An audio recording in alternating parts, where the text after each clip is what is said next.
इकडे बघतो तर काय, इकडे तर खतरनाक स्विमिंगचा कॉम्पिटिशन चालू होता. अरे अरे थांबा, अशी मजा नाही येणार. तर चला तुम्हाला आधीपासून सांगतो. काय म्हणताय मंडळी, तर पुन्हा एकदा स्वागत आहे तुमच्या कैफशेकच्या मिनी ब्लॉग मध्ये. तर आज आपल्याला जायचं होतं माझ्या मित्राच्या भाषेच्या नामकरणाच्या कार्यक्रमामध्ये. इकडे बघतो तर माझा भाऊ आयुष्यात कधी बुक न पकडणारा माणूस ठुकरा के मेरा प्यारची वेब सिरीज पाहून एमपीएससी आणि युपीएससीचा अभ्यास करायला बसला होता. कार्यक्रमामध्ये बाईकने जायचा होता म्हणून बाईकला एकदम वॉश करून टकाटक रेडी केलं होतं. हा तिकीटचे पैसे वाचून माझ्यासोबत फुकट येणार होता. घरचे पूर्ण प्रेस मारायचे कपडे आणलो आणि भाऊला प्रेस मारायला लावलो.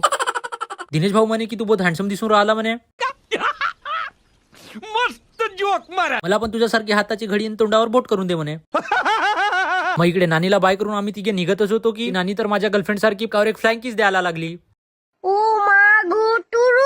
आम्हाला खूप उशीर होत होतं म्हणून नानीला बाय करून आणि फ्लाइंग किस देऊन आम्ही 3 डेट्स निघालो गोविंदपूरला, जिथं आज नामकरण सोहळ्याचा कार्यक्रम होता. मग काय टाकलो हनुमान गेर आणि 1000च्या स्पीड मध्ये गरगर करत पोहोचलो आम्ही मुल्ला. आम्ही तर घरून पाणी पिऊनच निघलो होतो, पण आमच्या वाहनांना मोठ्या जोरात तहान लागली होती. माझी हंटर तर पेट्रोल पिण्यात बकासूरचा पण बाप आहे.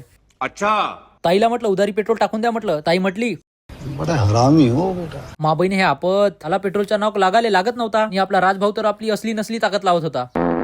इकडे आमच्या तिघाची लई मोठा पाणी पाहूनच फाटली होती. विचारताला मा बहीण साला इथूनच पाण्यात लावू. कुछ भी. भाई या चामोर्शी रोडला पाहून एक म्हणावं असं वाटलं.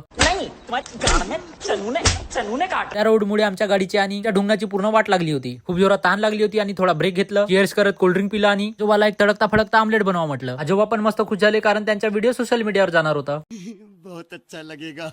खूप जोरदार भूक लागली होती आणि आम्ही त्या मासूमसा दिसणाऱ्या आमलेटावर खाण्यासाठी तूट पडलून. कैसे कैसे लोग रहते हैं यार यहाँ पर. मग काही वेळातच आम्ही कार्यक्रमाच्या ठिकाणी पोहोचलो. कार्यक्रमाचा ब्लॉग लवकरच तुम्हाला पार्ट 2 मध्ये दिसणार.